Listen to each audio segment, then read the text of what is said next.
बंड गार्डनमधून येणाऱ्या आवकमध्ये मोठी वाढ झाली आहे। यामुळे उजनी धरणामधून विसर्ग सोडला जाणार आहे।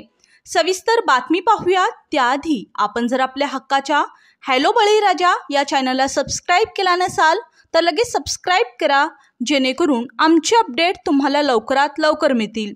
आज शुक्रवार 20 जून 2025 आज सकाळी 11 वाजता आलेल्या अपडेटनुसार उजनी धरणामध्ये येणारी जी आवक होती ती आवक वाढली आहे।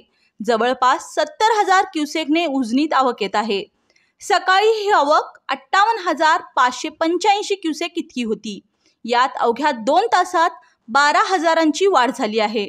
उजनी धरण 63.30% भरलं आहे, तर उजनीचा एकूण पाणीसाठा हा 100.70 TMC इतका झाला आहे। आज 4 वाजल्यापासून उजनी धरणाच्या मुख्य दरवाजामधून तब्बल 10,000 क्युसेकने पाणी सोडलं जाणार आहे, तर दुपारी 3 वाजल्यापासून पॉवर हाऊसमधून 1,600 क्युसेकने विसर्ग सुरू करण्यात येणार आहे।